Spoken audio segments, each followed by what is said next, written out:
Crossing dimensions of time and space. Technology beyond comprehension.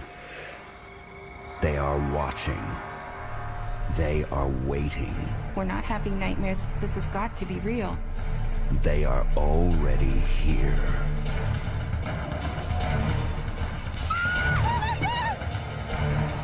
No matter where we went, they would always find us.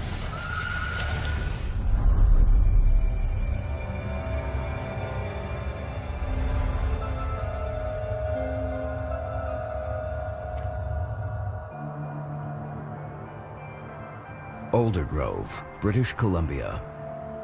Located in the fertile Fraser Valley, it's an average working-class town where everyday life is simple and good. When my husband and I split up, then I decided that I wanted a better life, a quieter life for my children, somewhere where I felt they would be safe. So decided to look at Aldergrove and move there. Very cunning indeed. The night of July 17th, 1991 started just like any other. The kids were in bed, they were asleep, and I had a friend who came to visit me. He'd actually talked about marriage at that point. Thank you. There you go. Oh, that's the way I like it. It was quite warm, so we decided to go outside on the back patio just to have our tea out there. It's a nice, beautiful, summer night. Oh, beautiful night. Oh, it's nice out here. Your scallop potatoes are incredible. Thanks, it's the cream. And I remember all of a sudden feeling this strange humming in my abdomen. And I said, "Do you feel that?" He said, "Yes, I was going to ask you if you felt that." Okay, what is that?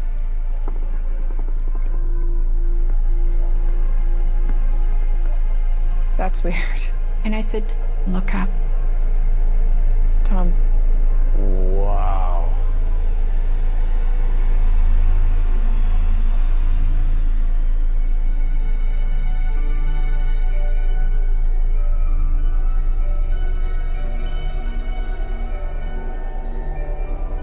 This thing was about the size of a football field, if not bigger. It was cloaked, and I say that because the only way that you could see the exact shape of it was that it blocked out the stars. That's crazy. There were no lights, no sound, and it was just floating along, and then it stopped dead on a dime. Felt claustrophobic, and I said, "Well, is it going to stop coming down?" He couldn't handle it. This is dangerous. We should go inside. Come on. Let's go inside. "I'm out of here. I'm going inside, and you'd better come in with me." He ran inside. I stayed there. To me, it felt like maybe 2 minutes, 3 minutes at the most, and I was just watching it. And then it was there, and then it wasn't.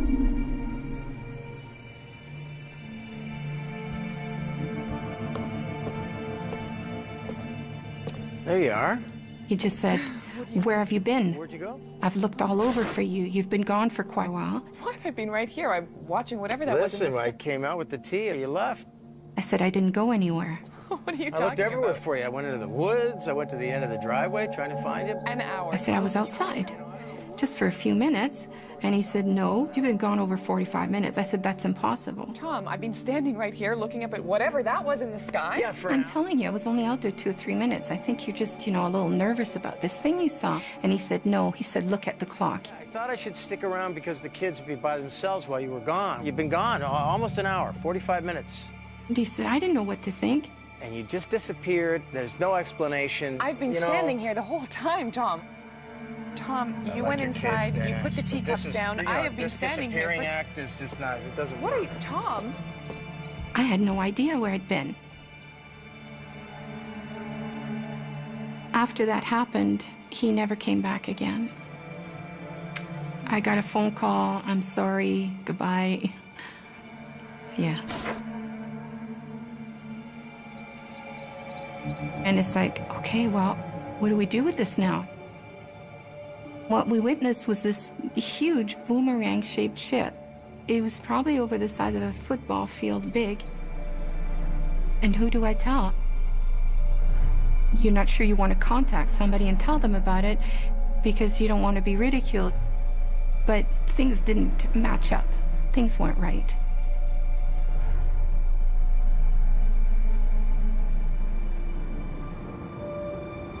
And then the next day, I contacted the planetarium in Vancouver. I said, did you get any other calls? And they said, no, but I'll put you in touch with Vancouver, UFO Vancouver, BC. And didn't even realize it was such a thing. Investigators from the UFO Reporting Center in British Columbia take Karina's case. UFO investigators told her that there was 15 other reports that night of similar objects. I've gone through the records of UFO BC, and we've had about 8 UFO reports of boomerang-shaped craft.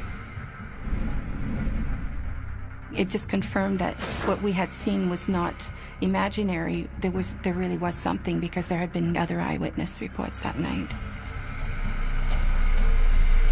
Is interstellar travel possible? Astrophysicist Dr. Jamie Matthews is the mission scientist in charge of Canada's first space telescope.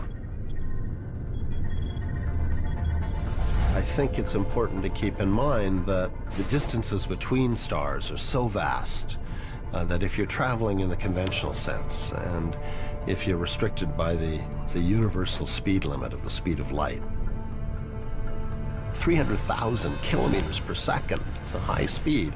But even at that incredible pace, it takes years to cross the distance between even the nearest neighboring stars.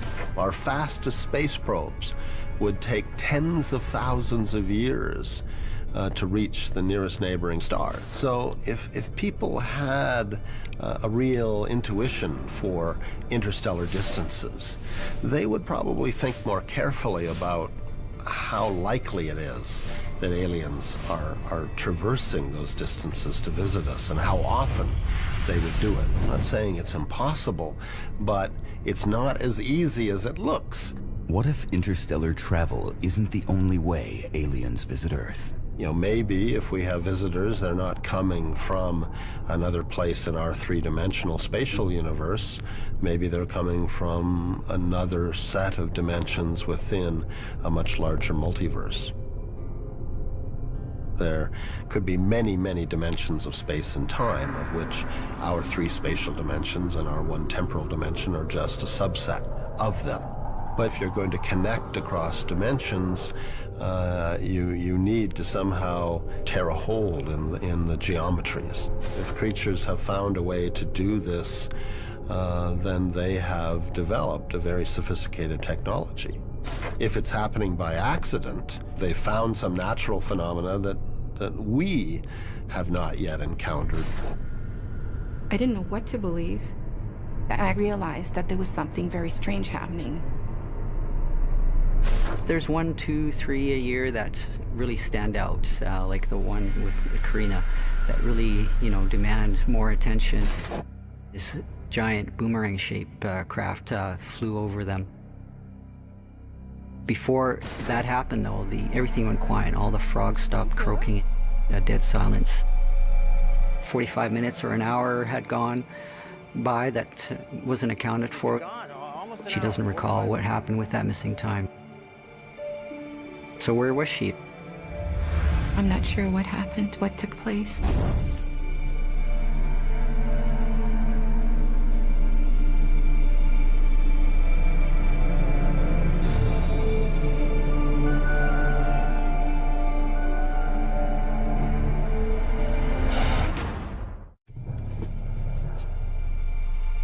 In July 1991, a massive object hovers over Karina Sable's house in Aldergrove, BC. Oh, that's crazy. Karina learns that she disappeared for more than 45 minutes, missing time she can't account for. There you are. Yeah, I'm Tom, I've been standing right here looking up at whatever that was in the sky. Yeah, for an hour. An hour, Tom. Okay, this is really weird because this now makes me think of what happened as a child. Didn't really know what name to put to it, what it was.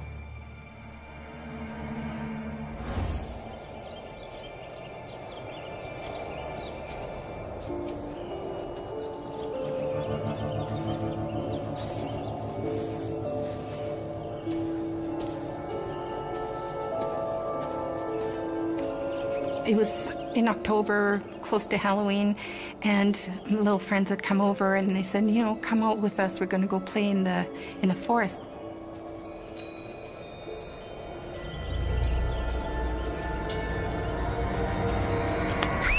Haha, you're it. Don't scare me like that. Somebody suggested we play hide and seek, and it came time for my turn, you know, to kind of hide up against a tree and try and find everyone else. 1, 2, 3, 4, 5, 6, 7, 8, 9, 10. Ready or not, here I come. Then there was no sound. I couldn't hear the children. I couldn't see them. Come on, guys, where are you?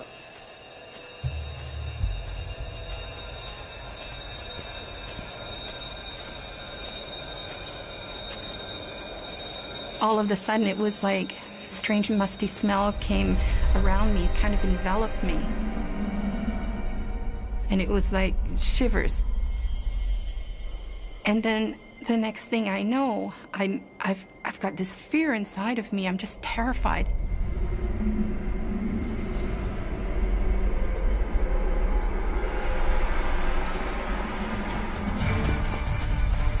I don't dare look back to what's following me, but I know something's behind me.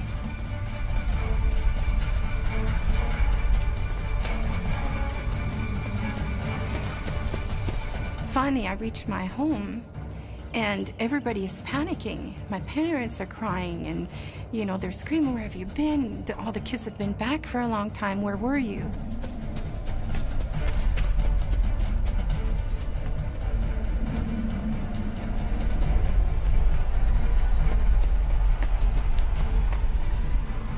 To this day, I have no idea where I was or what happened, but I know that there was time missing.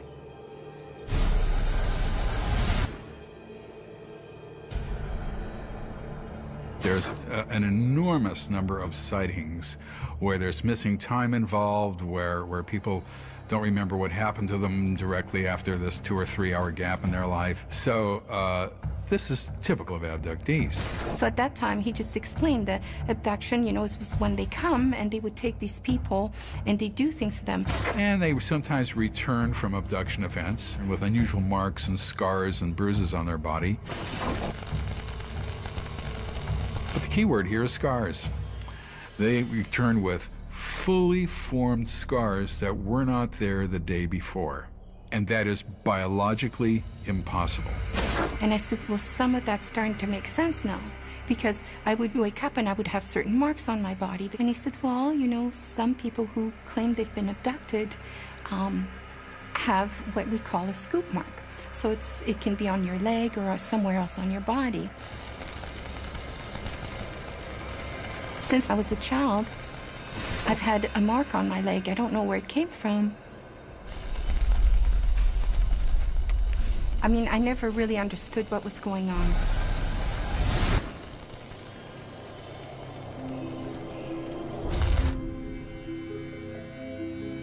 I went and saw a doctor, and I asked him to check it out to tell me what he thought it was. He didn't really come up with a specific answer. Is the unexplained mark evidence of an abduction experience? Well, definitely you question yourself. I never have taken any drugs. I didn't drink. I still don't. You feel absolutely and totally alone because you don't know who's going to believe you. I mean, if I was listening to someone else at that time, I would have said, I don't know if I should believe this. Over the next few weeks, Karina tries to put the sighting behind her. I had put the children to bed and I went to bed myself, and I just, you know, closed my eyes.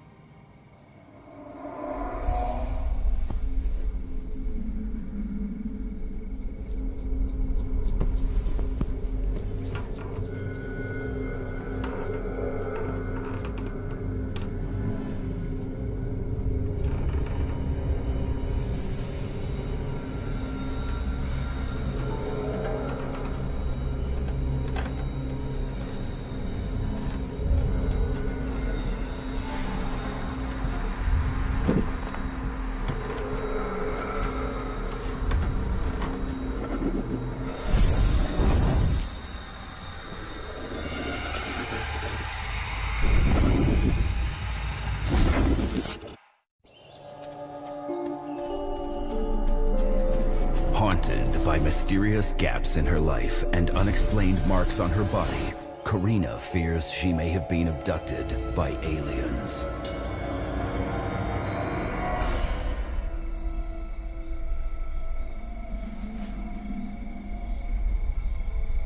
Weeks after witnessing a large object hovering over her house in Aldergrove, British Columbia, things take a nightmarish turn.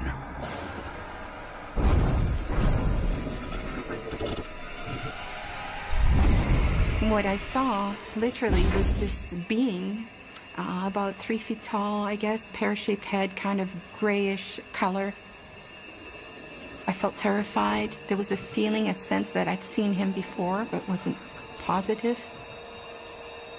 So I would see its image, like it would be there, and then its image would appear in front of it, and in front of it, and in front of it. So I don't know how else to describe them. It was kind of floating into her room.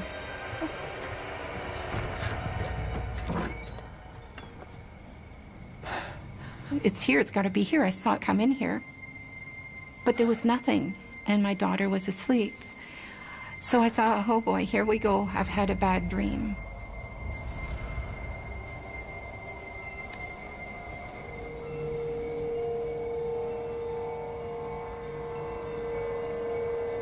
I seriously thought of putting myself in a psych ward. It's when those things happen, it's the first thing I think of is my children. How can I protect them? How can I stop all this? You know, on a mental, emotional, and spiritual level, you begin to question everything.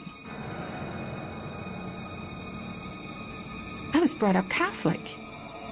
So there's God, there's this, there's that, and then all of a sudden, well, who are we? Where are we really from? Who are these beings, and what is it all about? Why are we here? And then you feel absolutely and totally alone. Dr. Caleb Scharf runs the Astrobiology Center at Columbia University, looking for clues as to whether or not there's life beyond Earth.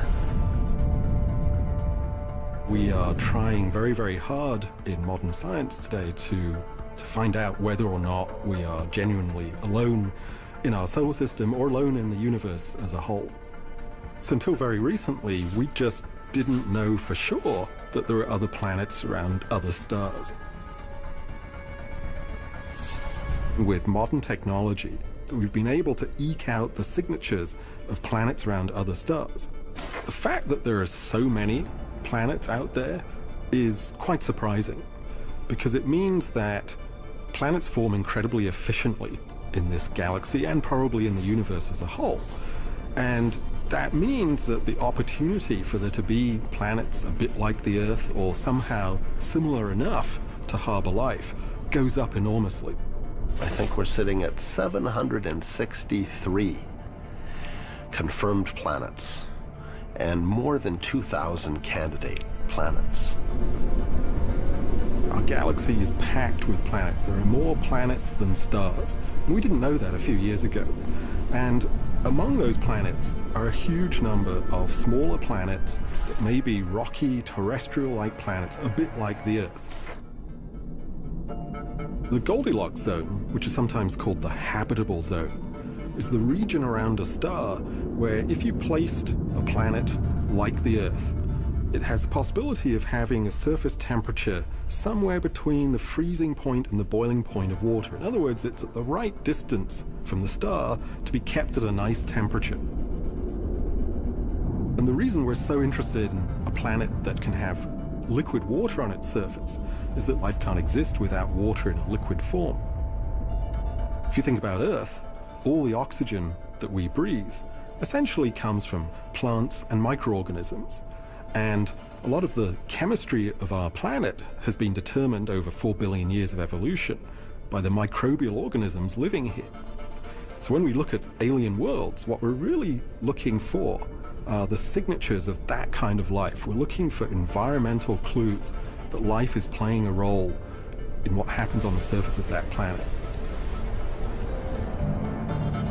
Obviously, we make a lot of assumptions when we talk about things like the Goldilocks zone and the need for water, because we're assuming that life out there somehow like life here. Is that right? We don't know, is the real answer. But we need to start somewhere, and the best way to begin is to use what you know as a template in the search for new things.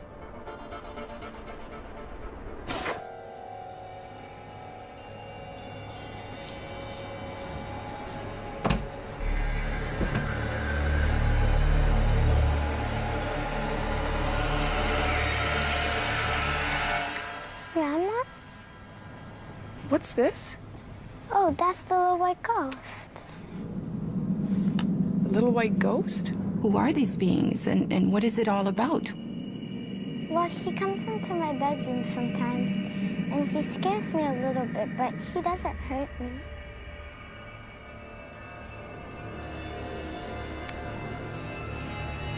Sweetie, who's that? And then my daughter says, I don't like the pumpkin head man. Well, he said that he's the doctor. The doctor? Yeah. I'm really scared of him because he hurts me. He scares me a little bit. Oh, that's the doctor. That's the doctor. That's the doctor.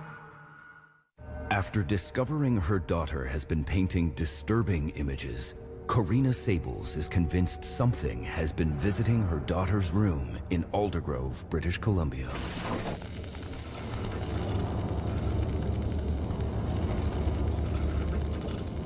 Our perception of aliens in writing, in film, and television is all governed by our perception of ourselves. And so we try to have wild extrapolations, but really we can't because we have only one example of complex life here on Earth. Alien life may not look so different from us.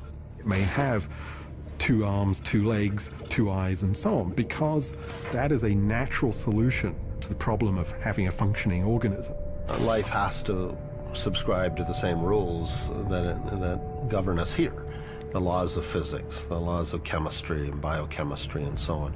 But how they manifest themselves, you know, how you go from simple organisms to complex organisms, it seems logical to us based on what we know about life here. We're saying, okay, you know, well, they've got to have like 2 eyes and stereoscopic vision. They should have 2 legs to balance themselves, you know, or whatever. But well, who knows?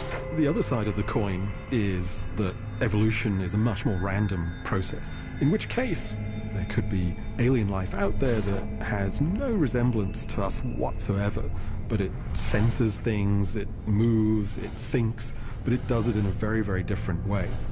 That too is a valid viewpoint. We just don't know yet which way it's going to go. Every time that we have had the capability of looking at the universe in different ways, to open our eyes to new regions of wavelength in the electromagnetic spectrum, or new time scales, or new distances, we've been surprised.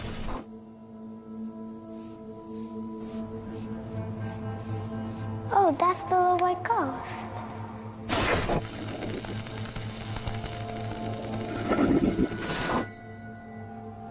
When my daughter ended up telling me about the doctor, it definitely brought me back to what really happened in Aldergrove.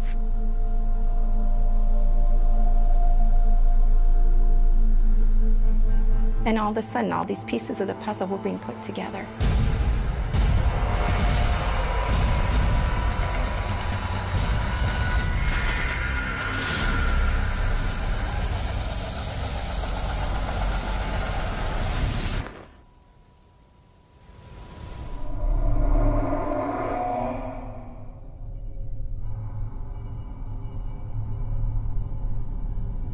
I remember being taken up in a very, very large ship, for lack of a better word. It was a gigantic room, and it was round. It wasn't lit very well, with subdued lighting. It had a strange smell in the air, very cold, and I would just be placed on this stainless steel table.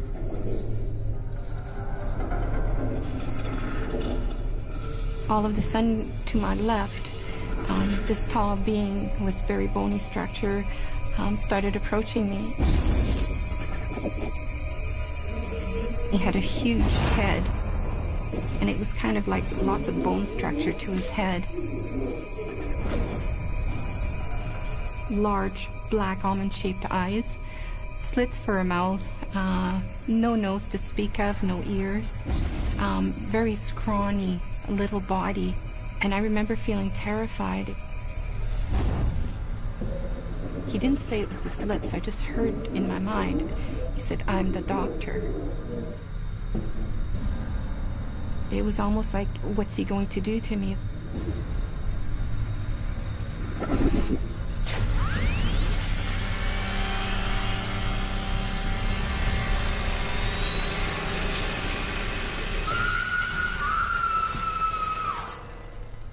Dr. David Jacobs has spent 25 years researching the abduction phenomena.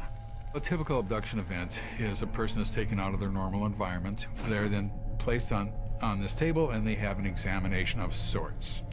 And I say of sorts because it's not a normal kind of examination. Routinely, sperm is taken and eggs are harvested.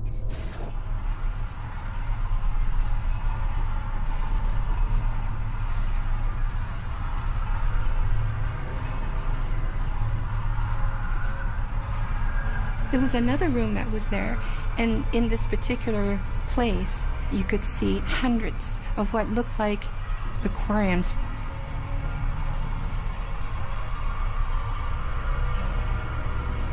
And all these fetuses were in them. And I remember thinking, oh my God, and realized that they're coming, implanting women, and then they come back and they remove fetuses from us. And this is what virtually all women say. And the goal is the production of these hybrid human-looking beings. Cross between alien and human.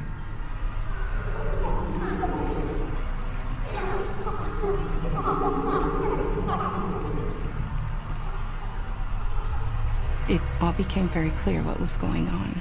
I always seemed to have female-type problems, and my mother had them as well. We would be pregnant, and then we would no longer be pregnant. We'd have miscarriages, but never actually found a fetus. Sorry.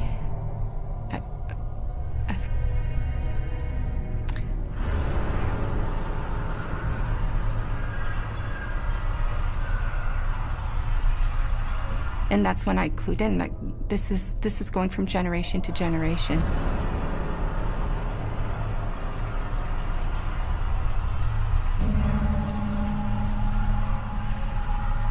If you work with an abductee, there's almost a certainty that either their mother or their father or both were abductees. Now, if that's the case, and it's intergenerational, it also means, it works the other way, it means that the children will be abductees.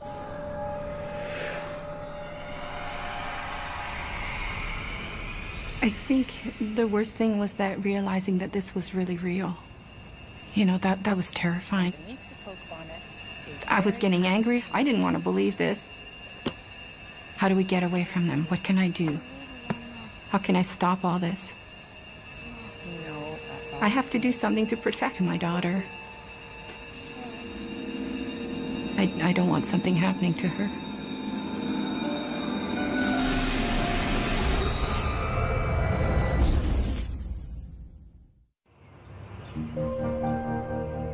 Looking for a safe haven from the haunting experiences in Aldergrove, British Columbia, Karina Sables picks up and moves her family to the heart of the Okanagan Valley. One morning I just woke up and something told me, grab some boxes, you're moving. And I can't explain it any other way. I know it sounds silly, but that's the way it felt. And for the next 12 years, Karina and her daughter find peace. Kelowna is like the U.S.'s California. Very warm weather, semi-desert. Summers are great.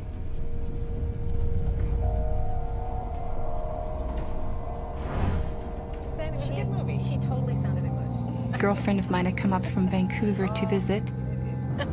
I thought she was not bad. was about like 5 to midnight or something. It was quite late.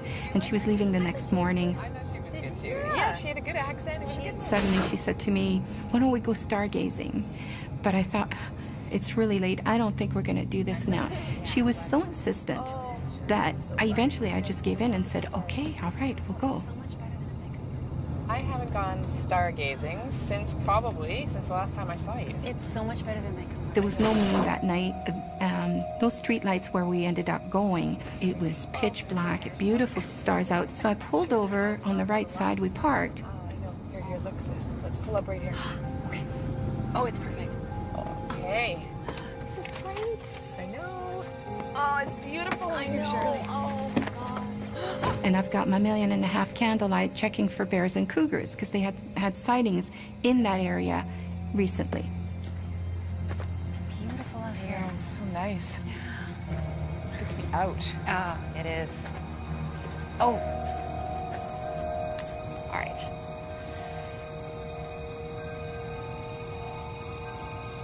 Okay, that's really weird.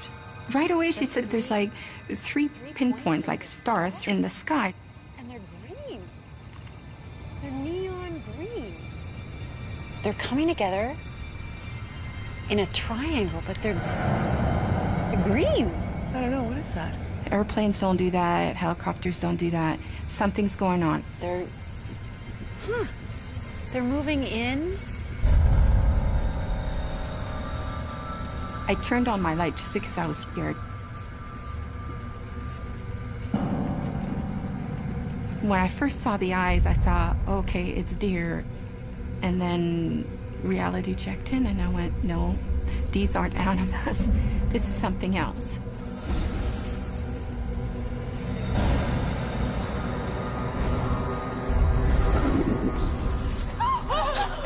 And once I realized what they were, then I really panicked. I tried yelling and my voice wouldn't hardly come out. I think I was so terrified that I couldn't speak, I couldn't breathe. And I'm trying to tell her to get back in the car. I'm trying to get back to my door, but it's like I'm going in slow motion and that I'm walking in quicksand.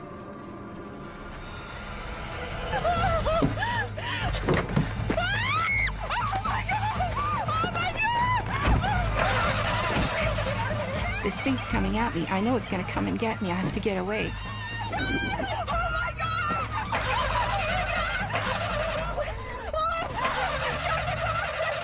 I said, it won't work. It's not coming.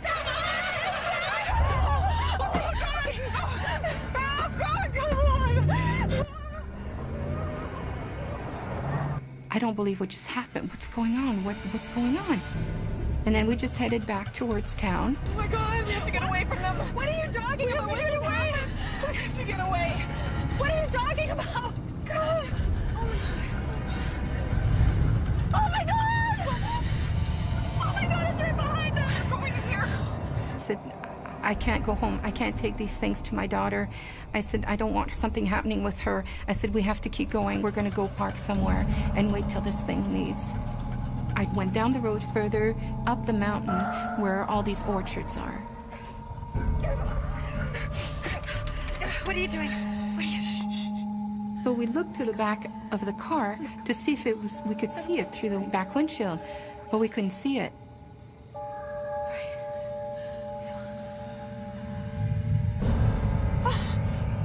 And it was above us. It was above the vehicle.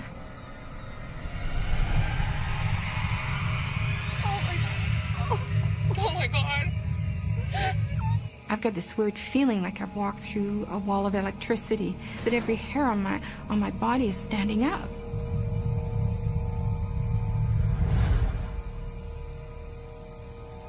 It's gone. Okay. What's going on with your clock? Karina, why is it saying that? Why is it saying... Oh my gosh. Why is it an hour off? She mentions to me there's an hour's missing time, and we just got there. How can it be that an hour's missing? Why is it an hour off? Why is it... Oh my God. Why Shirley, is it an hour ahead? We have to go. We have to go. My daughter. What are you talking about? My daughter. Oh my God.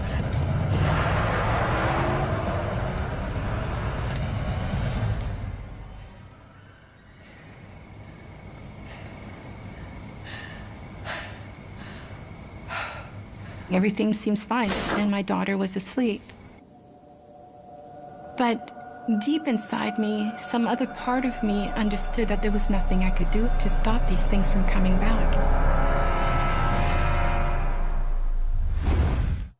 3 points, like they're stars? I don't know, but they're moving. And they're green. On July 27th, 2003, Karina Sables and her friend experience a terrifying close encounter with aliens.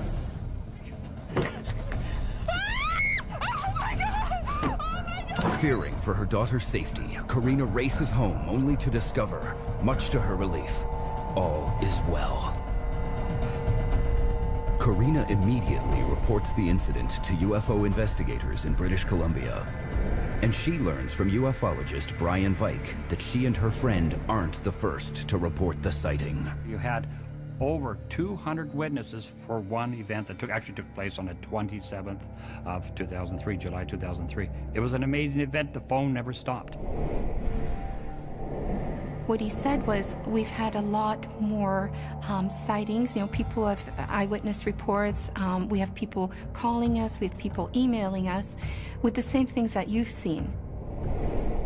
We saw these green lights going around the sky and hovering and going back and forth and then up and down and then shooting off into the distance. It was incredible.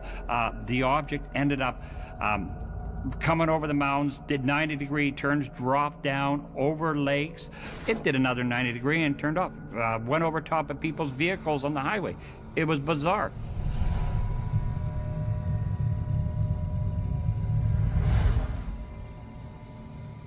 Dr. Dow Stein studies atmospheric phenomena that are sometimes mistaken for unidentified flying objects. The meteor is a small lump of material that has come loose in the solar system, that's become bound to Earth by gravity and plummets into Earth because it doesn't have enough speed to keep it in orbit.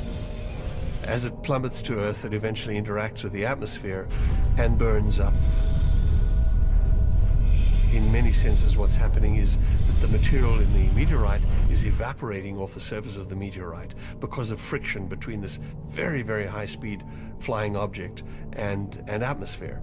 Friction heats it up, evaporates materials off the meteorite, and it leaves them in a streak behind the meteor. Behind that, you very often see a green streak. So you see the meteorite head, a white streak behind it, and then a green zone, and then eventually darkness. And that'll always be in pretty much a straight line. Who knows what height it was, how low it was, whether it was a large fragment or a small fragment low down.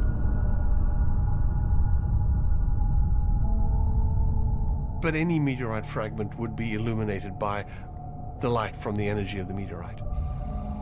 But Karina and her friends saw more than one neon light in the sky that evening. There were 3 of them, and they were positioned in a triangular formation and kind of going around, moving in strange directions. Some skeptics want to say, well, you know, it could be this, it could be that.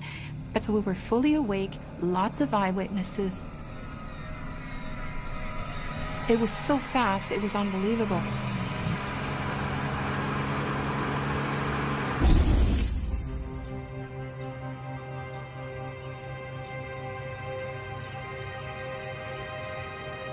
The next morning, Karina suffers from a massive headache. I'm just sitting there trying to figure out what happened the night before. Morning, Shirley. My friend gets up and she said, you know, I really don't feel well this morning. She said, something's wrong. How did you sleep last night? I don't feel well at all. Yeah, I have a bit of a headache, too. Do you? Yeah, I just feel like there's something wrong. I have a headache. I feel... Big excitement last night, maybe? I don't know. Oh, my gosh, Shirley. Oh, yeah, my nose is bleeding. Oh, my God. Oh, God, that's awful. Oh. Oh, Shirley, that's terrible. My nose? She's got a bleeding nose. Like, I've seen bleeding noses before.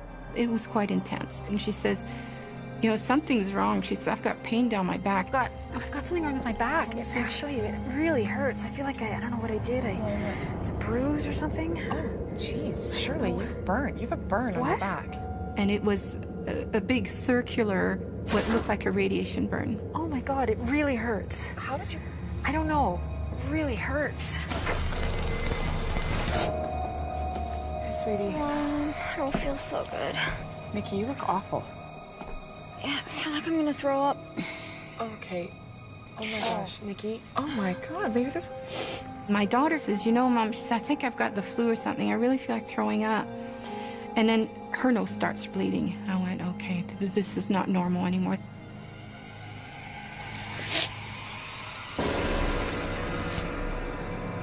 It hit me like a ton of bricks, and I went, no matter what I did to try and keep them away, they still got to her. They got to my daughter. That's why she also has a bleeding nose. And there was nothing I could do. No matter where we went or how far we would go, they would always find us. For Karina, the recent experience confirms her worst fears.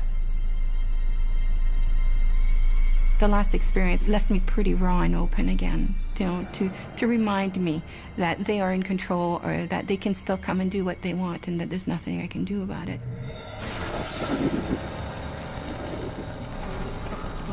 I can't stop them.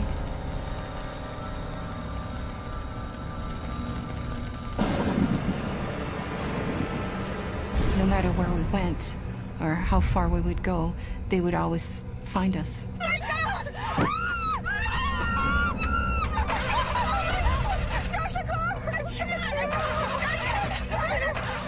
They would always come back. Abductees lead very unusual lives. They know that a whole series of bizarre things have been happening to them. They live in fear. It's going to continue to happen. Stay up awake all night long. A lot of people can't go to sleep at all without the TV on, without lights on. Some people can't go to sleep without a knife or a gun underneath their pillow. So I wish more people would come forward and say that they're abductees, and we need them to do it en masse. I'm not here to try and prove or make people believe that these are real and this has really happened.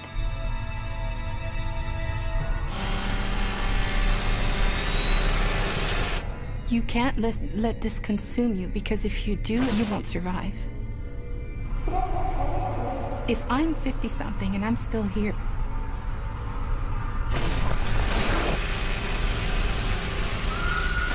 then they're probably not going to kill me.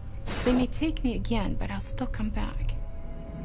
And I may not be able to protect my children, but they've watched me. And because of the way that I've handled things, they are better able to handle what possibly will happen with their own children or grandchildren down the road. Who knows? We're not sure why they keep coming back, but they do come back, always.